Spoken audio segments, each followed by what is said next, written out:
And so when we initiated the whole movement, which is really what we want this to become, it's not just,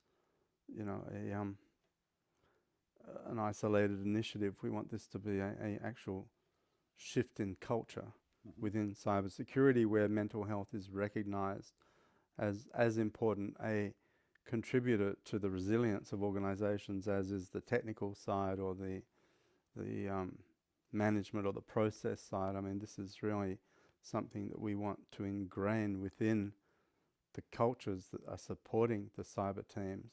Yeah, so it's both a bottom-up and a top-down integration. So the whole culture is understanding the need and is responding to the need. Yeah.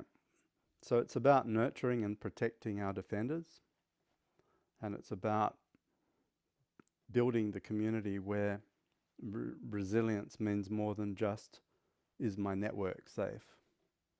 Even I was saying the other day, even the term resilience can be a trigger word for cyber professionals, because that day and night they're focusing on organizational and network resilience.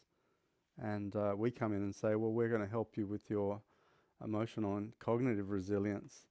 Sometimes I feel like part of them's going, eek, don't mention that word, So, and the other thing about resilience is it implies that the system you're working in is trying to break you. Mm-hmm. Why do I need to be resilient? What are you going to do to me? So I think maybe we might be more sensitive to the language we use and start talking more about balance, or just Well, I think a balance and a core feeling of well-being that I'm carrying from moment to moment in each situation that I'm handling, no matter what's coming at me, I'm still having that ground of a sense of well-being, keeping that sense of purpose, which keeps me proactive rather than reactive. I'm proactive in responding. So I'm not just reacting to the moment. I'm really coming with a holistic kind of view so that I have perspective on whatever is arriving in my own domain and in the domains of the people around me. and this is what I love about the iRest protocol, is that we're not trying to fix or change anything. Because in cybersecurity, to fix and change is ultimately to eliminate the kind of drivers that are creating cyber risk to begin with. If we could, the ultimate fix or change in cybersecurity is to secure the threat environment. Mm-hmm. But everyone knows that you can't do that. You can try and identify and manage risk, but you can never say that you've resolved it. So the process is much more around working with both known and unknown risks, being comfortable with the discomfort. I think that's one of the big pieces, which is to be comfortable meeting the discomfort that's inevitable. We can't escape the discomfort, but we can know that we have the skill set to be able to meet it and respond to it, not just once, but over and over, and know then when we come out of a situation like that where we have responded, we have a understanding of then how to have a moment of downtime to reintegrate and get ready for the next movement. I remember when I was young, or when I was about 13, I went and studied jiu-jitsu Mm-hmm. with one of my school friends. And the key teaching, before they teach you any of the moves, Mm-hmm. they teach you how to stand, how to ground yourself. And there is a certain posture that you take, lower the center of gravity, and you balance the weight. And then the instructor, who was a big guy, he was a former special forces person from World War II, would come and try and push us over. Mm-hmm. There'd be these 13-year-old kids flying across the room. And that was the key. He was trying to teach us that you should be able to meet unexpected pressure from any direction without falling over. Well, I think that's the image that comes to my mind is bamboo when it's when a high intensity wind comes in, it can bend, but it won't break, and then it comes back. But it has that ground in which it has that flexibility and plasticity to Mm-hmm. meet the situation and come back. It's a very Zen concept. But bamboo has been one of those sort of iconic elements within, even within the Zen tradition. That there is so much that you can learn by just observing nature.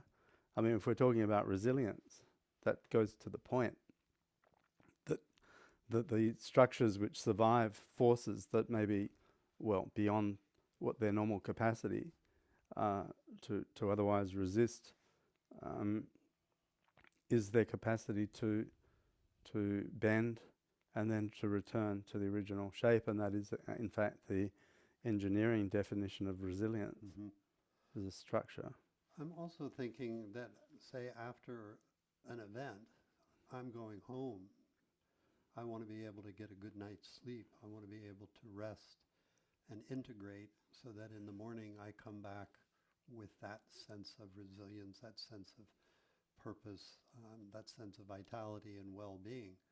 So I think that's one of the things the protocol does. It helps people go home and get that restful sleep that they need, Mm-hmm. so their whole system is repairing, which is what it's supposed to do and it's designed to do when we're asleep. Mm-hmm. So instead of being vigilant or hypervigilant in our sleep with leftover effects, we're able to integrate them, get the good night's sleep, repair our body so that in the morning we come back with that sense of strength and vitality. Mm.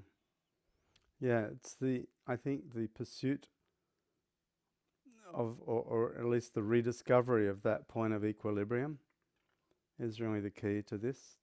Our premise is that there is within each of us a center of stability that is already there. We just become disconnected from it, and a lot of what we do is around showing people, firstly, that it's there, Mm-hmm. and secondly, giving them a reliable pathway back to it at any time. And whether it's at the end of the day when they just want to decompress, and I mean, effectively the whole limbic system was never designed to be always on. It was actually designed to de-escalate and return to an equilibrium state. But that was with a physical threat environment. With a psychological threat environment, it's not optimized for that. And that's part of the reason we see these mental health conditions emerging and becoming so prevalent. And I think in part of that, restoring back to the surface of one's consciousness of something, as you're saying, we both agree is innate within all of us, that at first one's having to, in a way, remember it. I love how eventually the design of the protocol is that we're no longer having to remember it. It's remembering us in the midst of any circumstance. Mm-hmm. So we're not having to think some kind of strategy to keep our well-being. That well-being is establishing itself because it's been established through the work we've done with the protocol. Mm. And I mean, sometimes when I'm talking to my students, I speak of it in terms of developing an alternative platform from which to view and live life. Mm-hmm. So that rather than being wedded to the chaos and being a product and a component of the chaos, you're actually becoming more able to step out and be the observer of the chaos as you would be the observer of a scary movie. I'm reminded of what one military person said as he was doing the program. He said, I feel like I'm in a helicopter looking from perspectives in every angle, where originally I was only in one perspective. Now I have that ability to see three-dimensionally, four-dimensionally even. Mm-hmm. And with that perspective, he was able to come to insights he otherwise couldn't have when he's just in that very linear relationship with a problem. Mm-hmm. Insight is an interesting component to this. That, I mean, the bad guys are innovating within cybersecurity. The threat actors are constantly innovating, and we need our teams to be detached enough from the mission that there is a little bit of room for them to develop insights that you can't normally get when you're in action stations the whole time. So I think it's a very powerful skill to be able to deliver and to develop to individuals and teams, is learning how to step out to see the fuller perspective, and then of course our discussions and what you teach and the neuroscience that I've studied in my life around the brain changes that occur when you're able to shift into these other states of more greater detachment. Do you want to talk about that a bit Well, from that's your I was thinking of that as you were saying that, which is that the shift in the brain, if we're always on, we're in a very heightened beta kind of cortisol sympathetic nervous system reaction that's going on. And then we're blocked from having access to other parts of the brain which can access deeper insights. So that detachment, I don't think of it as the word detach kind of, I'm removed from, we're still in relationship with the situation. We're just gaining a perspective that's greater than what we had a moment before. And we can see how the brain shifts from that beta. And we don't lose our ability to respond. What we do is we shift into a more gamma in our brain that allows us then to have these insights that come when we're in that kind of brain shift.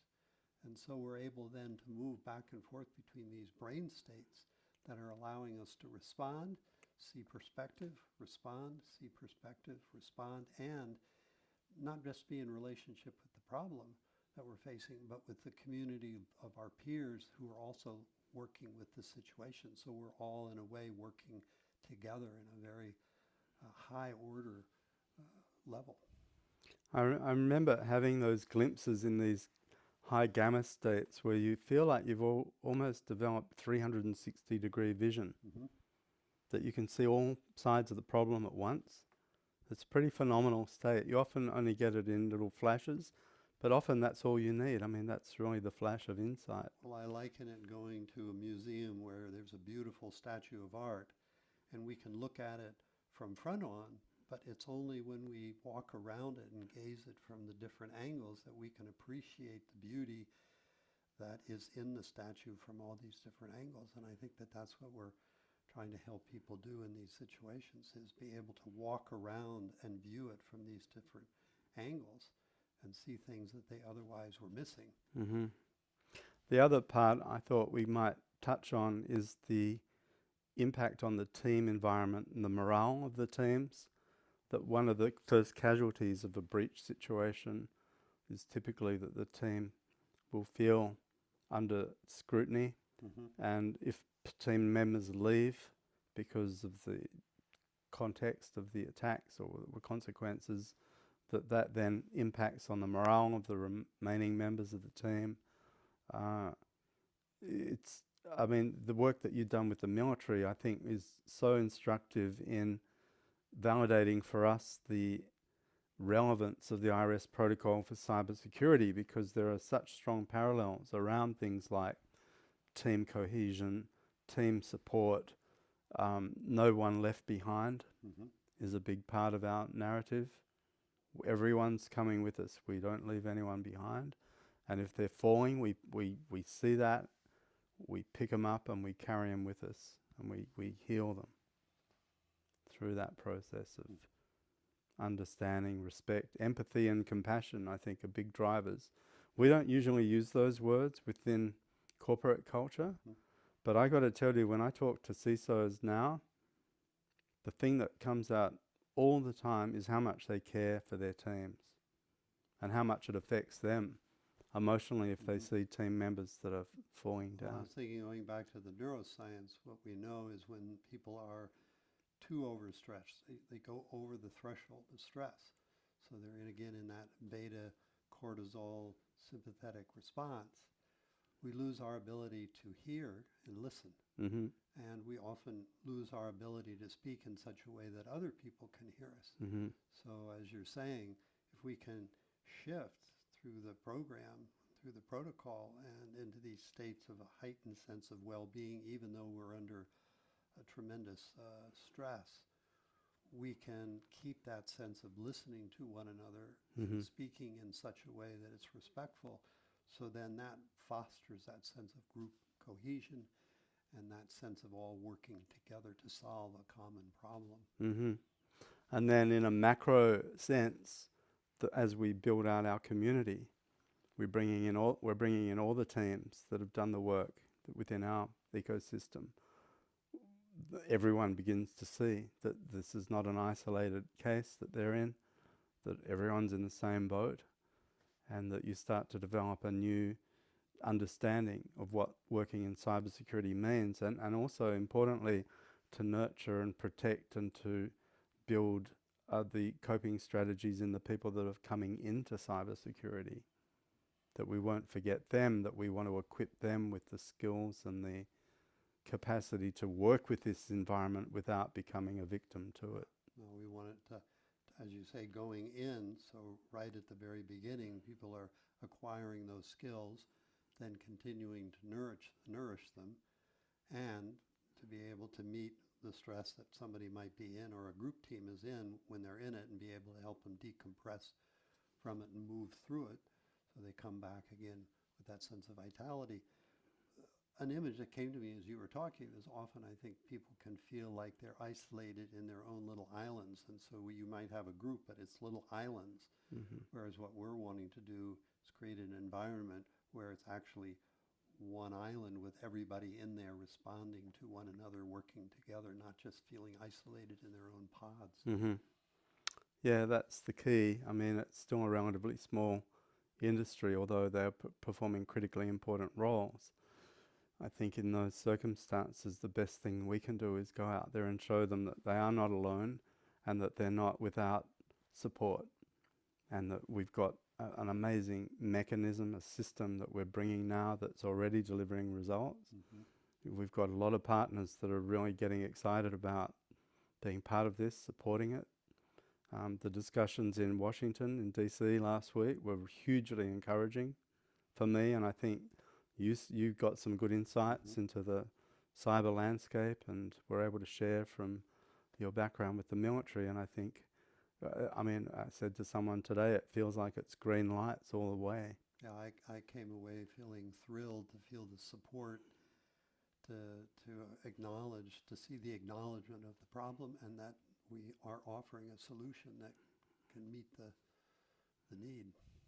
So thank you, Richard, for being my host and my mentor in this first of many trips to the US with CyberMinds.